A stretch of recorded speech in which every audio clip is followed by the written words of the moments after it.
Como interpretar 1 Coríntios 14 e em qual contexto que esse capítulo está envolvido?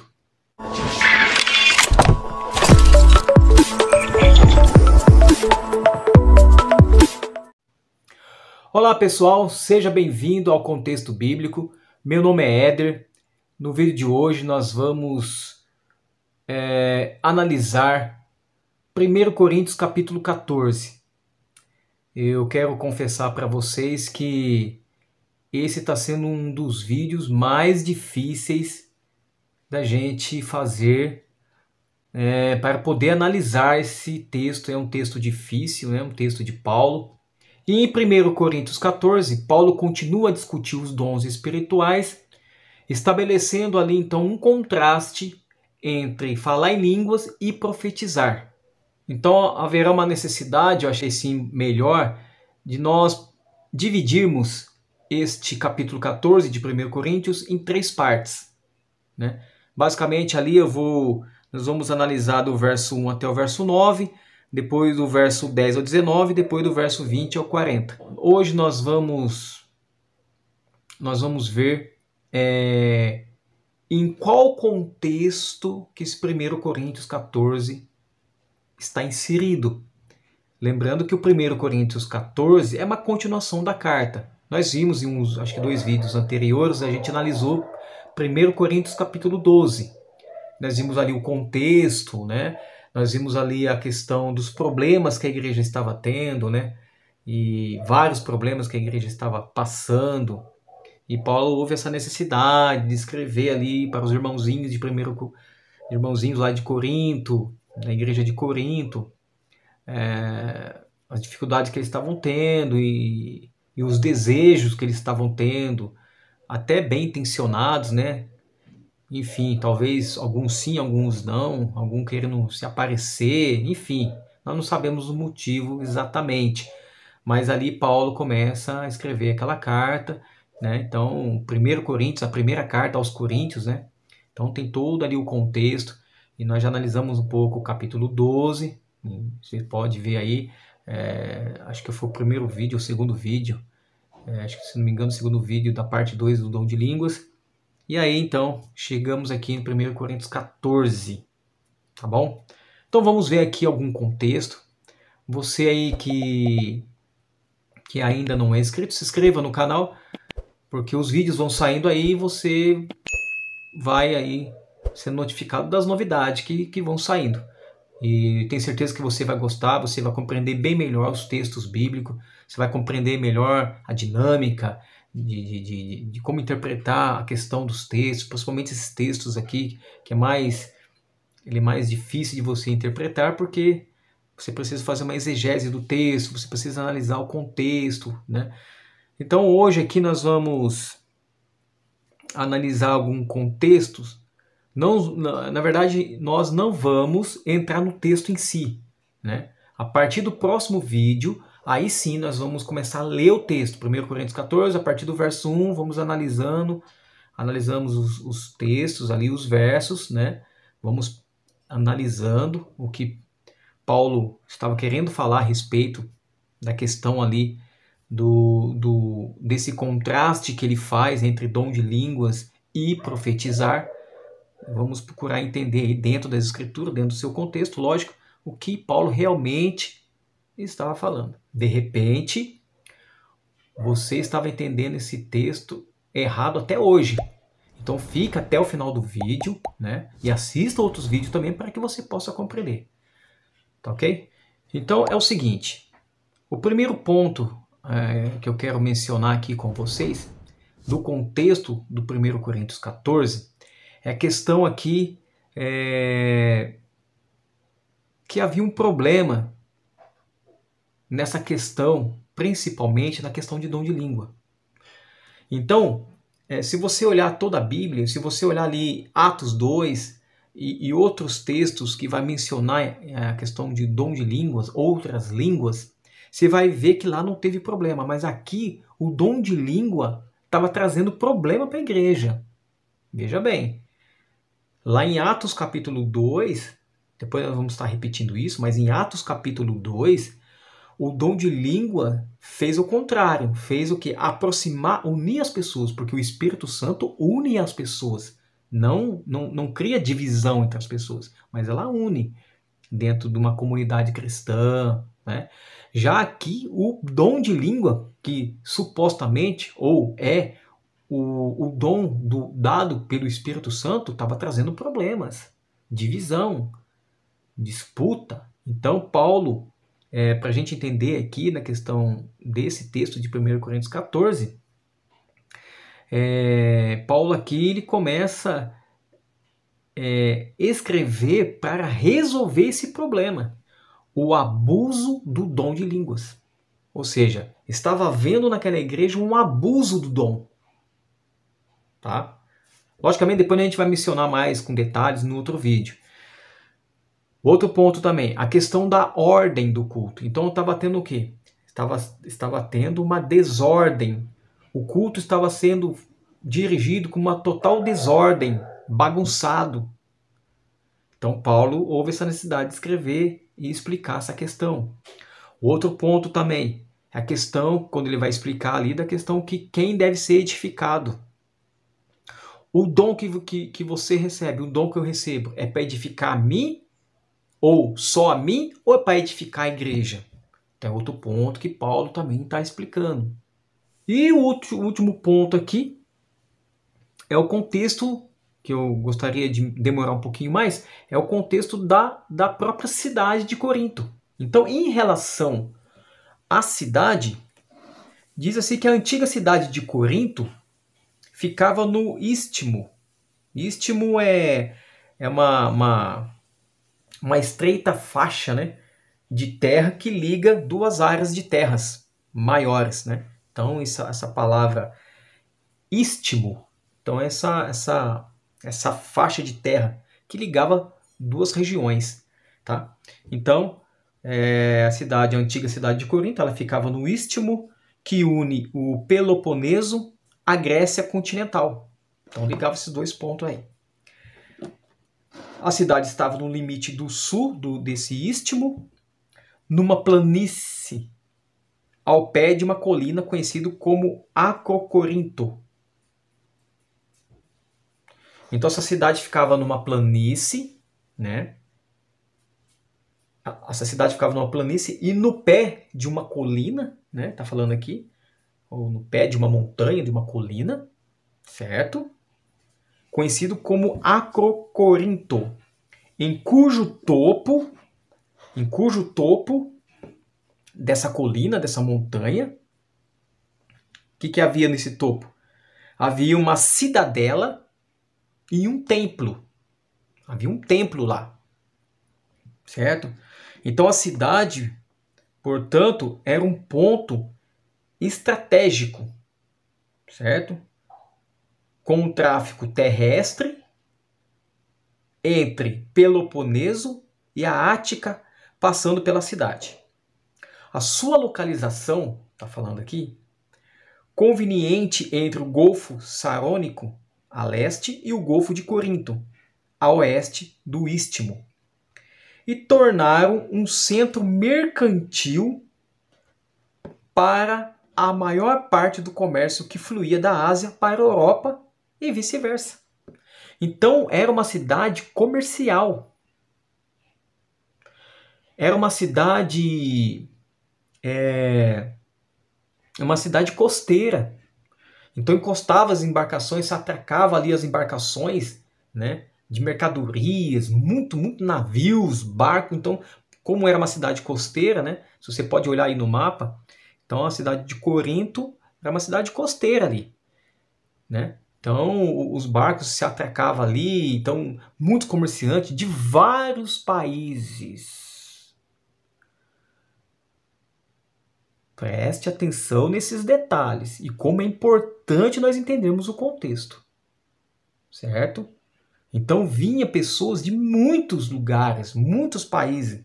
Então a cidade é uma cidade comercial, era um ponto estratégico, tinha um tráfego terrestre imenso, certo? Ele ligava dois pontos aí que nós vimos, né? Então as pessoas Elas fluíam da Ásia para a Europa e da Europa para a Ásia e vice-versa. Então, era uma cidade que ficava ali num ponto ali muito estratégico, comercialmente falando. Tá? Alguns fenícios se estabeleceram na cidade e continuaram a fazer tinturas de púrpura aí fala o nome aqui da tintura aqui, dos mares vizinhos. Eles também introduziram outras artes, os fenícios, né? E estabeleceram o culto imoral das divindades fenícias. Era uma cidade também muito, muito idólatra. Nós vimos na questão, por isso que deu problema do véu. Vocês lembram lá do véu? Tem um vídeo aí, procura aí no canal. Tem um vídeo que eu fiz aí do véu. Tinha um problema do véu por causa dos templos pagãos. Era uma cidade muito idólatra, tinha muitos templos pagãos. Era uma cidade, digamos assim, uma cidade internacional. É mais ou menos assim, ó. Era uma cidade, vamos dizer assim, vamos dar um exemplo. É como se fosse a cidade de São Paulo. Na cidade de São Paulo não tem lá? Lá você encontra coreano, você encontra na Liberdade japoneses, você encontra ali na São João ali tem muito pessoas lá da África lá. A igreja de Corinto, a cidade de Corinto era a mesma coisa. Era uma cidade internacional. Então vinha pessoas de vários lugares, a navio, de vários países. Ia lá, comercializava e saía, e outros entravam, e outros saíam, e aquele movimento. Então era uma cidade assim, muito, muito internacional, de muita mistura de pessoas de várias nações. Acho que já deu para dar uma clareada aí, né? Que quando nós começarmos a ler e a analisar 1 Coríntios 14, é bom você lembrar desses detalhes. Aí você fala, agora eu entendi por que era assim, por que era assado, por que tinha o problema lá do dom de línguas. Entendeu? Continuando. Bom, era uma cidade que tinha um centro mercantil para a maior parte do comércio que fluía da Ásia para a Europa e vice-versa. Bom, importante cidade mercante, situado na passagem de rotas marítimas. A cidade era uma rota marítima. Então todo mundo que ia para a Europa, que ia para a Ásia e para outros lugares ali, para a Grécia e tal, eles tinham que passar ali, eles passavam ali. Era um ponto estratégico. Era uma cidade comercial. Estão conseguindo compreender? Vamos lá. Corinto era afetada pela licenciosidade, né? A tal ponto que o nome da cidade se tornou sinônimo de sensualidade. A expressão corintianizar significava prática luxúria desenfreada. Era uma cidade muito ímpia. Era uma cidade muito erotizada. Era uma cidade muito erotizada. Veja só onde que Paulo fundou uma igreja de Deus, de Cristo. Olha que ponto, olha que região. Quando se compreende a religião de Corinto, se percebe a evidência da maravilhosa graça de Deus em vencer as forças do mal e plantar uma igreja de santos regenerados numa cidade tal, por sua riqueza, luxúria, comércio e população mista. Tá entendendo? Então quem fazia parte dessa cidade? Uma população mista. Muitos que moravam lá igual São Paulo. Igual, ou parecida, né? Muitos que moravam lá em Corinto, nem de Corinto não era.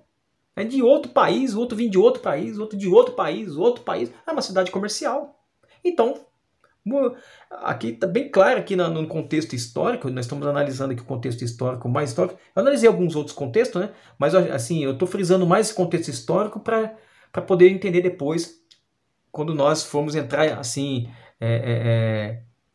quando nós formos entrar mesmo na prática ali na questão de interpretar o texto. Então isso aqui é importante. Então tinha uma população mista lá, de vários lugares. Corinto merecia o título dado por Barnes, esse homem chamado Barnes. Ele diz assim: a Paris da antiguidade. Sua divindade principal era Afrodite, a deusa do amor, em sua forma mais degradada e da paixão licenciosa. Não é difícil imaginar o efeito dessa deificação da sensualidade. Ou seja, a sensualidade, o sexo, era um deus, né? A deusa Afrodite. E tinha também, né, o templo de Apolo, que foi construído na ladeira norte da Acrocorinto.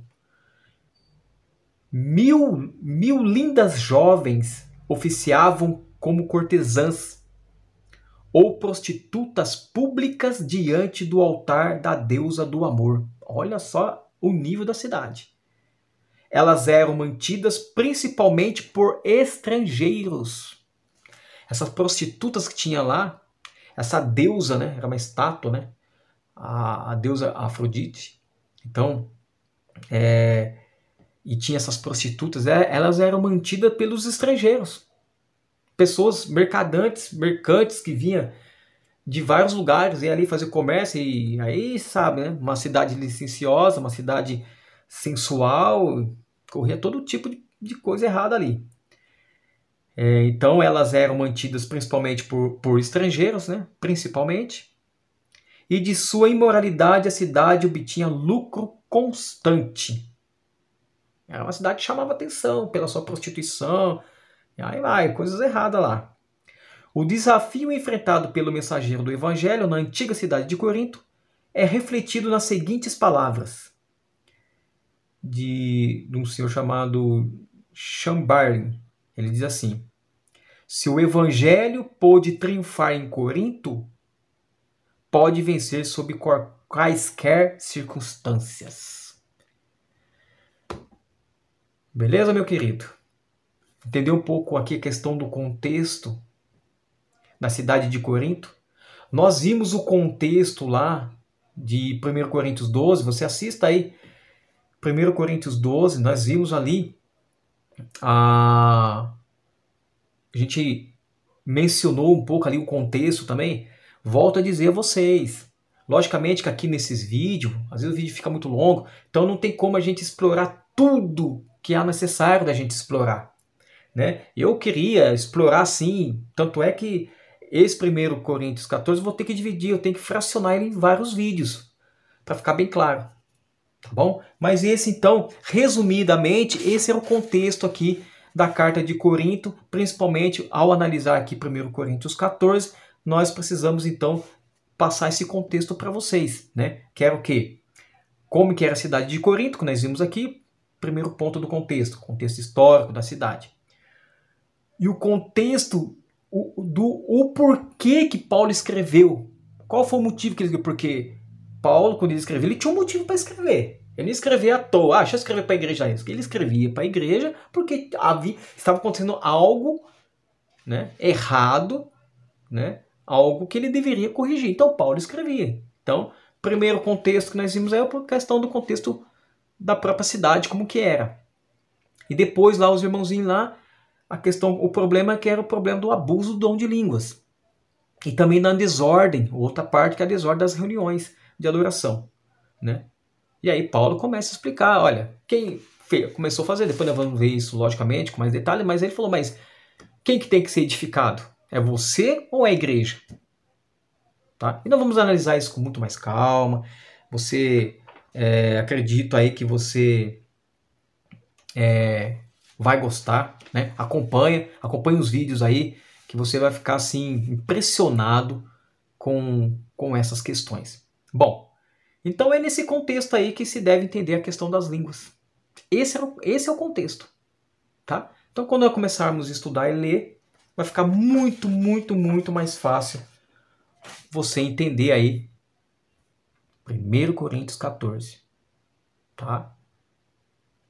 E eu, assim, particularmente falando,